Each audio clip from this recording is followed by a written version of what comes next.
Well, today we're at Terminal 2 here in Dublin Airport, and we're going to take the fastest route to the Isle of Man from Dublin, which is Dublin to Isle of Man.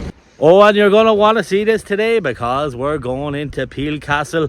The castle is steeped in history, and there even has evidence that St. Patrick visited here, Celtic influence, and manuscripts were even found here. So it's going to be absolutely amazing. So follow me on through. The flight takes 50 minutes and we leave from Terminal 2 here at Dublin Airport, and it costs €38. Now prices can differ according to time of year, but I thought that was a reasonable price, so here we go inside Terminal 2. You can see why you might need to leave plenty of time for the queues, as it can get busy, as you see here. And look at this, the Jameson whiskey shop. We couldn't pass that by without having a look. Look at this for duty-free items.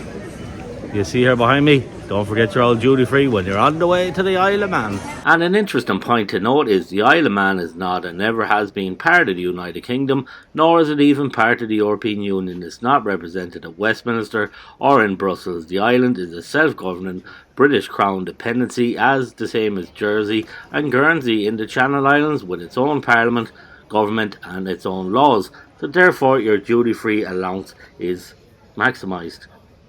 See here, a bottle of whiskey costs €13 outside the EU and £28 if you're flying somewhere within the EU. So as I said, the Isle of Man is outside the EU, so you'll get these prices at a cheaper rate. Important point to note.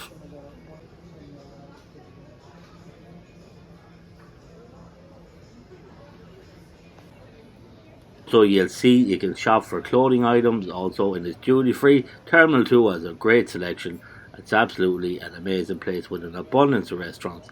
Here you'll also see a water station where you get free water should you need to refill.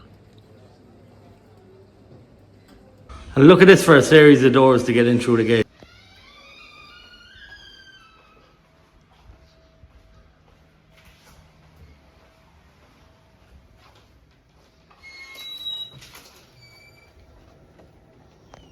Our flight was delayed here at Terminal 2 with Aer Lingus for around an hour and 10 minutes, so we leave at 12:10 p.m. and I must say Aer Lingus did contact me the night before to let me know the flight would be delayed, so very good. You'll also see there's coffee, tea making facilities, snacks and sandwiches. And here's our bus for today, which will take us to our aircraft. And here you'll see on board the bus there is seating but limited, and plenty of storage for large luggage as you go to your aircraft.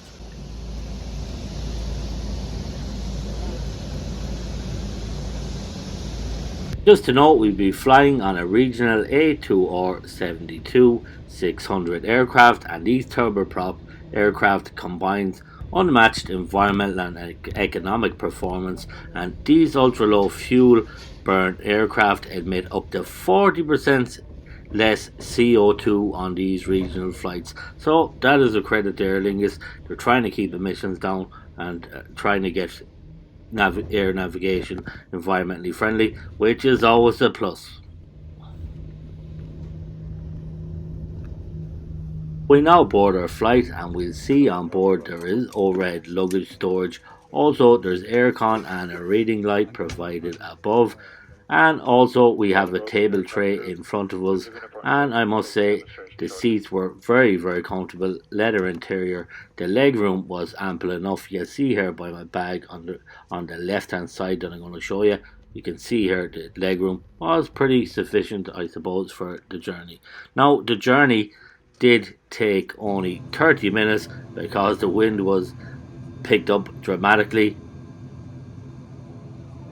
And here we go, ready for takeoff. And as you see, as we take off, the rain clears and we see the beautiful green Emerald Isle as we leave Dublin. Wait and you see these for views coming into the Isle of Man. They're absolutely spectacular and breathtaking. So stay tuned till the end and you'll see what I mean. You can see the twin-propelled aircraft is doing its duty as we fly high above the clouds towards the Isle of Man.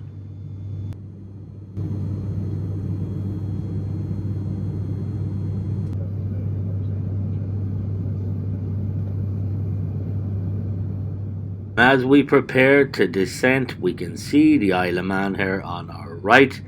Most likely this is Peel Town, and you'll see further on is Douglas Town. For the centre, I'll explain a few facts about the Isle of Man. It's in the middle of the Irish Sea at the centre of the British Isles. It is 33 miles, 53 kilometres long, and 13 miles, that's 22 kilometres wide at its broadest point, with a total land area of 227 square miles, that's 572 square kilometres. Population as of 2001 was 84,000, give or take a few, and its rich, varied rural landscape rises up to 2,036 feet. The summit is Snaefell, the highest peak. The city of Douglas also is on the east coast, and as I said, it is the capital and the main centre of the population. Now, flights can also be taken from the UK to the Isle of Man, and it is the most fastest and direct route to get to the Isle of Man. With beautiful scenery like this, why wouldn't you take the plane on this journey? I'm going to stay quiet for a bit and let you enjoy some of this magic views as we descend.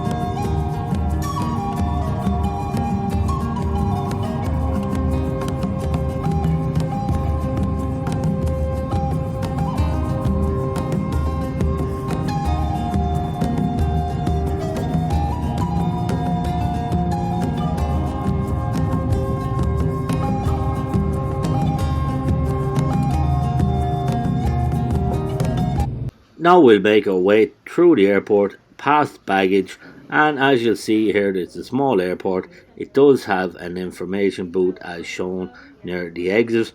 Also, there is taxis outside. Some are available. Sometimes it's hard enough to get a taxi, but lucky enough we had one ready and waiting for us. So we're here in the Isle of Man. We're going to go to Peel Castle now. We're going to get a taxi. It's the quickest way because it's closed at 4:30. It's 1 o'clock now. So we're going to go to Peel Castle and we're going to show you the place where St. Patrick visit. It's meant to be a beautiful place, so we're going to visit there now. So follow me on. No taxis from the airport cost £30 and the taxi drive was very nice.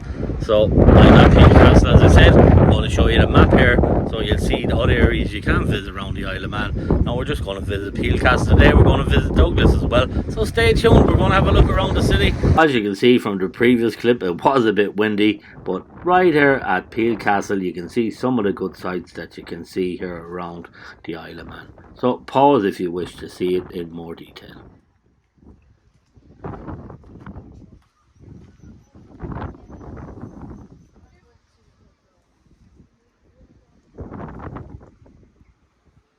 Ireland, absolutely amazing. There's the castle. Let's go inside for a tour. Follow me.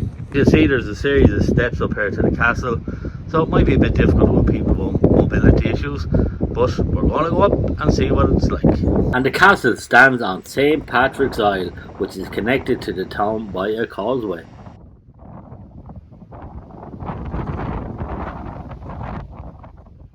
Here you'll see the cannons, as this was a strategic point for battle. It could see in a 360 view. You can see as far as Scotland on a clear day, and even Ireland, the Mourne Mountains. And look at these for views here, they're absolutely breathtaking. The beaches here at the Isle of Man are beautiful. It was around 23-24 degrees today, windy but beautiful weather. Here's the causeway connecting the castle to the town, as I just said.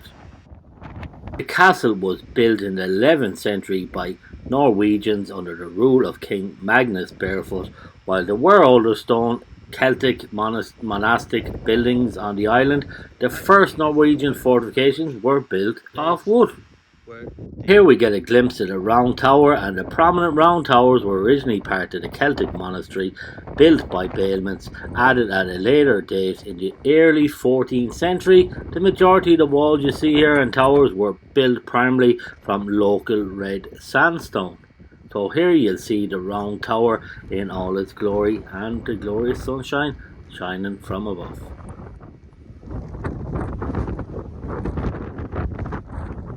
Here you'll see the Round Tower, and it was a common feature, I suppose, in Ireland as well, in Glendalough notably. It was built as refuges against marauding Irish, I suppose, and Vikings that were built on steel at the monastery's goods and manuscripts. So the monks used to hide here and wait until some of these Viking raids were over and try hide their manuscripts and keep them safe. Also, there was an interesting find when an archaeological excavation was done here. Some Irish script was found, and archaeological history, some Celtic history and Irish writings in the manuscript was found when they done an archaeological dig there. Now don't you learn a lot from this channel? And it is a small bit windy today, but hope you can hear me well. So you get an audio guide kind of like this. So you just type in the numbers and you listen like a phone, and it's documented along the way, the numbers, and it goes into detail about what the site is about. And the entrance fee is £12.50. And St. Patrick visits here himself. So we're just going to look now around and see, can we find the porterhouse? And here you see where they used to position the cannons, and you see the holder just so for the recoil of the cannons, so it won't come back and hit the soldiers. So there you can see the view.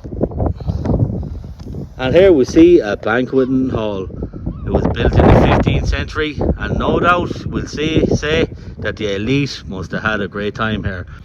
So you see here we're going down now into the steps which leads into the prison yard. Yeah, that's right, there used to be a prison here where they used to keep prisoners. So you'd have to take it very easy going down these steps. And here we'll see the prison and the crypt.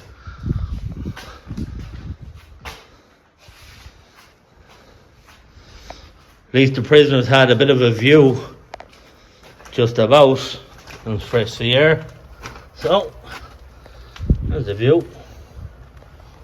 So I hope you enjoyed that short tour of Peel history. What a place to see, I suppose. Brilliant. St. Patrick bought a great banquet hall there. As I said, geez, he brought the booze and everything, manuscripts a lot. They must have had a great old time. But the most important thing, would I recommend Peel Castle. Definitely worth a visit here if you're on the Isle of Man. Very historical, but now we're going to go to the town of Douglas. Now as we cross the causeway from Peel Castle, you can see the lovely marina here with some of the fancy yachts and boats and fishing trawlers, and we're going to show you the bus stop where you can get the bus from Peel Castle, which is only, the bus stop is around 2 minutes walk from the castle to the town of Douglas. And right by the castle you see there's a kiosk here, a fish bar which sells absolutely amazing fresh seafood. I did try the crab claws, they were absolutely amazing. Here's just a map of the bus timetables, and it'll bring you into Douglas, Ramsey, Castletown, Foxdale as you can see, and the bus costs £2.80. And you can pay by cash, but preferable to have smaller notes. Card is also accepted. And here you see on board the bus and the beautiful views along the way as we head to Douglas. Now as we close in on the town of Douglas, I hope you enjoyed today's video. It was informative. Do subscribe, click the like, it's absolutely free. We're going to have more videos from the Isle of Man next week.